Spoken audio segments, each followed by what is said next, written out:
Nuestro tema lo titulé Demoliendo muros. ¿Por qué lo titulé así? Por dos razones. Una, porque seguía la imagen de la ciudad de Troya, que después que fracasa el primer asalto de los griegos a Troya, los griegos levantan una muralla alrededor de Troya para sitiarla. La sitiaron en serio, no solamente con un ejército, sino hasta con una muralla. Esa muralla va a ser atacada y destruida por Héctor, pero bueno, después ya saben que Aquiles se encargó de Héctor. Y el segundo motivo es porque es una imagen que está en una importante obra de rock, The Wall, pero con sentido exactamente inverso.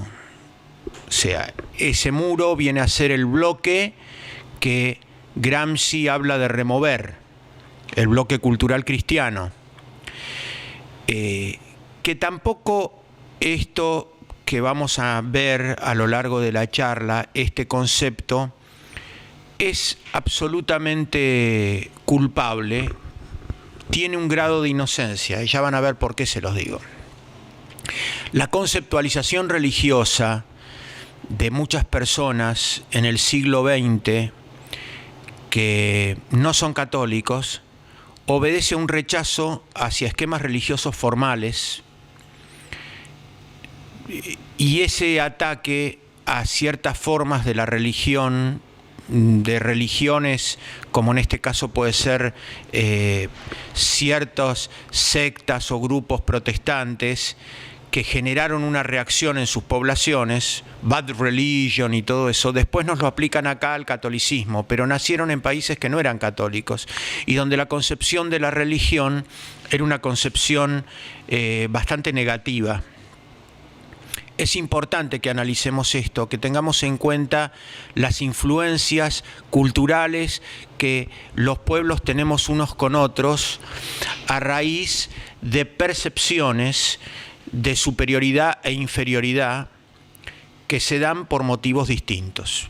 Voy a poner un ejemplo para hablar de esto. Concretamente, el puritanismo inficionó a lo largo del siglo XIX, sobre todo en la época victoriana, a todo el mundo, volviendo a resucitar de alguna manera el maniqueísmo entre materia y espíritu, ¿no? La materia era mala, el espíritu era bueno, y tiene su semilla de verdad, pero no es exactamente así. En la teología católica está muy bien explicado eso, ¿no? ¿De qué sirve ganar el mundo si se pierde el alma? Buscar el reino de Dios y lo demás se os dará por añadidura. El que busca salvar el cuerpo a costa del alma, en cambio lo que hay que buscar es salvar el alma y después entonces va a ser salvado el cuerpo. Pero más allá de esto, que pareciera tener algún parecido, por ejemplo, con el ejemplo que estoy tratando de explicar con el puritanismo, más allá de este aspecto, nada tiene que ver con los principios católicos del cuerpo. Para el católico la salud es buena, el cuerpo es bueno, la belleza es hermosa, y si no, miren el Vaticano. Y eso los puritanos no lo veían así. Sin embargo, el triunfo económico, político y militar de los países donde triunfó el puritanismo protestante y el pietismo luterano influyeron de tal manera en el mundo que hasta órdenes religiosas católicas se vieron afectados por estas modas, pero no eran originarias nuestras, eran en realidad importadas, tan compradas como se compró el frac, el ferrocarril, el habano o todas las costumbres que surgieron durante la era victoriana. Era una importación cultural que inficionó, por ser cultural, hasta aspectos secundarios y no trascendentales de la religión. Pero esta infección en el pensamiento no abarca solamente estas cuestiones secundarias, aunque visibles. Hay infecciones mucho más profundas. Las infecciones que se fueron produciendo en la mente a partir de un programa concreto de creación de paradigmas falsos. Santa Teresita de Lisieux decía que ella tenía otra culpa además del pecado original, y era haber nacido después de 1789. Y esta frase de la gran santa es muy profunda. Nosotros no dejamos de ser hijos de nuestra época, con todo lo que eso trae consigo. Estamos infectados por pensamientos que están equivocados. Y esto desde la más tierna infancia y desde la escuela primaria. Tampoco hablamos acá de inocencia. Cuando se trabajó para producir esto, se hizo hasta guerras. Acá en la Argentina fuimos testigos de fuertísimos enfrentamientos para poder imponer una forma educativa que llevase a la mente de la gente estos paradigmas de pensamientos. Vamos a ver a lo largo de la charla cómo esto se produjo. Por ahora empezamos brevemente a decir que nos han creado paradigmas falsos y hoy parece imposible pensar sin ellos. Y pongo algunos de los paradigmas. Hay muchos más paradigmas en la economía. Por ejemplo, Adam Smith fue rebatido por John Nash. En la mayoría de las universidades argentinas eso no se estudia. Montones de teorías científicas de carácter biológico, de las ciencias duras, de física y de química, también han sido rebatidas. Acá tengo algunas pruebas salidas en los diarios a lo largo de los años. Y sin embargo, los paradigmas no se cambian. Es un paradigma de pensamiento que Colón hablaba de que la Tierra era redonda y que los sabios de Salamanca, que parece que no eran tan sabios, decían que era plana. Bueno, eso es falso. No es cierto, y hay pruebas concretas de que eso es falso. Además de los propios expedientes de la discusión, que los comenta Salvador de Madariaga y otros grandes autores que han tratado el tema, hay indicios y escritos muy concretos sobre este tema que no han sido tomados en cuenta por la escuela popular. Y al decir popular, digo estatal y privada. Popular. ¿Por qué? Porque va contra los paradigmas que se intentan imponer. Se enseña en las escuelas del profesorado, en los magisterios, y van a ver cómo muchas de estas cosas han influenciado en las escuelas de catequistas. Y acá está el problema más grave todavía. El hombre de las cavernas, otro mito. El mono que evoluciona. Podríamos completarlo con el hombre que se vuelve mono, que eso es mucho más real y hay pruebas concretas. Las edades de la historia, la división que se hace comúnmente de las edades de la historia y una manera de hacer pensar a la gente en el micro y el macrocosmos, arrancándola de su realidad dimensional. Esto les advierto que es lo que quizá cuando hagan abstracción, a medida que yo lo vaya hablando, más les va a costar borrar de su mente. O sea, yo pretendo con esta charla que ustedes empiecen a reflexionar lo que yo reflexioné, que me hicieron a su vez reflexionar otros, porque no existe la generación espontánea y yo espontáneamente no se me ocurrió esto, sino que las lecturas y las conversaciones con mucha gente a lo largo de mi vida me hicieron ver estas realidades. Es la primera vez que las expongo de esta manera, es la primera vez que expongo mi pensamiento. No digo mi pensamiento por ser original, sino que digo mi pensamiento porque adhiero fervientemente a él. Es algo propio, pero no es algo originario mío. Los medios de comunicación social han sido muy responsables de esta realidad y son muy responsables, como acá tengo pruebas. Les aseguro que he dejado en mi oficina una cantidad de material porque hubiera llenado mesas. Tuve que hacer una selección bastante rápida de algo de material para traer, porque es impresionante la cantidad de contradicciones, de charlatanismo que se vuelca permanentemente y todos los días por los medios de comunicación. Yo, como estoy atento a estas cosas, y van a ver la atención que tengo la prueba acá, permanentemente escucho esto y lo voy guardando en mi archivo mental. Es impresionante. Y no encuentro una figura para describir esto que no sea la figura del Apocalipsis, del dragón que vomita una cantidad de cosas pretendiendo ahogar a la iglesia que huye al desierto con ese vómito gigantesco. Es una catarata de cosas, de ataques a la iglesia, de pseudociencia desparramada por todos lados. Pero lo más grave de todo esto es la complicidad que, por ejemplo, en el libro Hitler ganó la guerra de Walter Graziano, él habla que en un tema concretamente que era en la teoría de John Nash, se topó con una complicidad de intereses intelectuales y de intereses económicos que se oponían a que se difunda mayormente el pensamiento de John Nash. Esta complicidad se da en el caso del freudismo, se da en el caso del marxismo, se da en el caso del darwinismo y de muchos sismos. Es una complicidad que tiene un solo objeto: demoler el bloque cultural cristiano y más específicamente católico. Bueno, ¿cómo empieza la historia? Y acá nos empezamos a adentrar en el tema. Exactamente hace 495 años. En realidad empezó antes, porque las herejías son desde contemporáneas al mismo Jesucristo.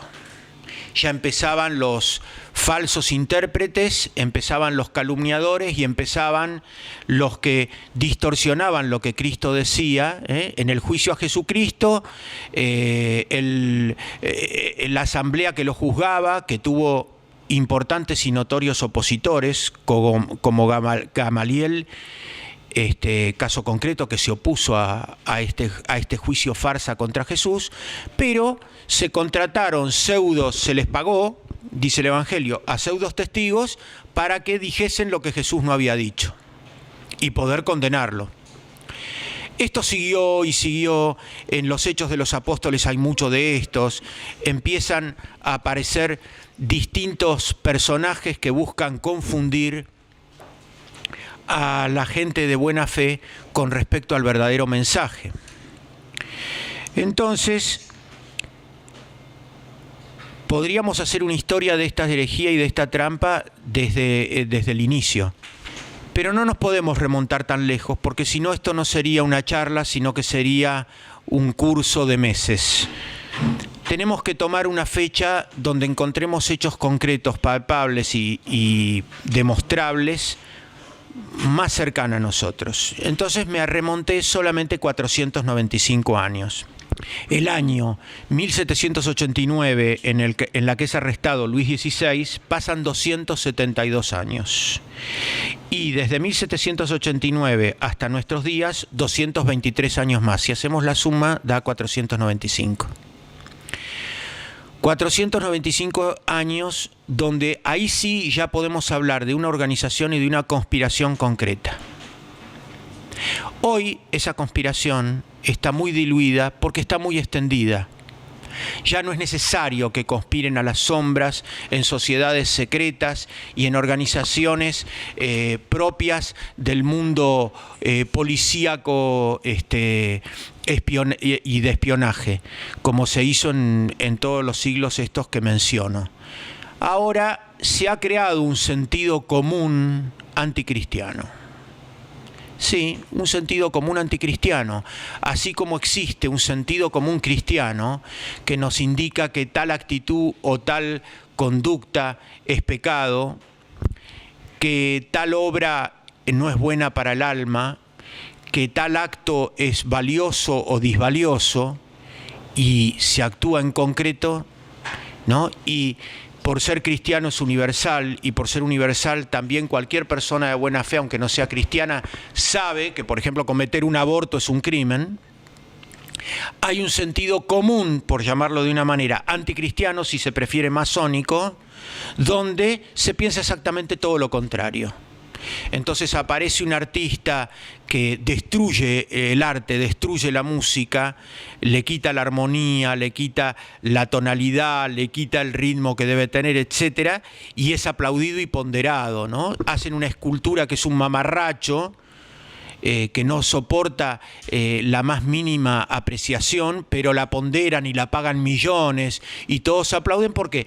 Porque están creando o son hijos de este sentido común anticristiano. Se trata de demoler el bloque de pensamiento cultural cristiano. Y de tanto demoler bloques, con los escombros de la civilización, con los escombros del arte, con los escombros de la música, con los escombros de la política sana y limpia, han construido un gran muro alrededor del pensamiento cristiano. Y ese es el muro que yo propongo demoler. Y lo propongo demoler, por lo tanto mi mensaje es esperanzador, porque es, ¿no? Pretendo que como los troyanos pudieron demoler el muro que le había hecho los griegos, nosotros repetir lo mismo. Estos muros tienen distintas piedras. Voy a enumerar algunas de las piedras. Permítame que lo vaya leyendo para no confundir y no repetir. Tenemos el evolucionismo, piedra más importante que esta piedra no hay para el ataque a la Iglesia. Por eso nos vamos a detener mucho en cuanto al evolucionismo. Tiene su inmediato hijo, ¿no? El agnosticismo, su nieto, el ateísmo. Este a su vez está basamentado en un progresismo optimista. Nosotros no evolucionamos, nosotros nos desarrollamos, no somos optimistas, somos esperanzados. Esperamos, de ahí viene esperanza, la redención que nos prometió Jesucristo.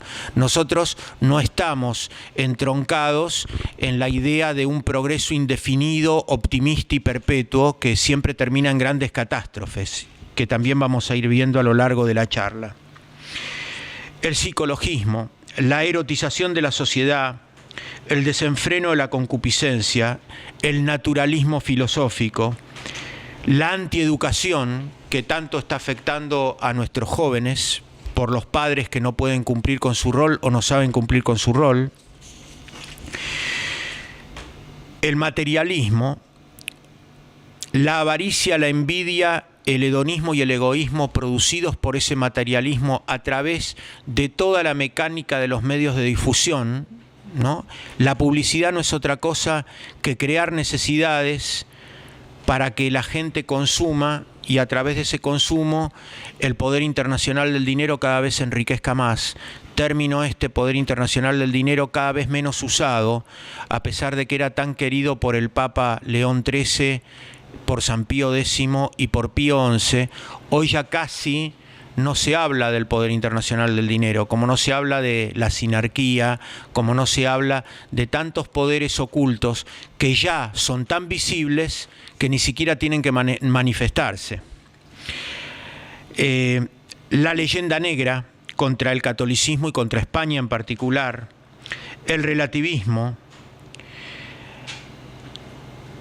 y los elementos que en el alma del ser humano provocan la anímica depresión.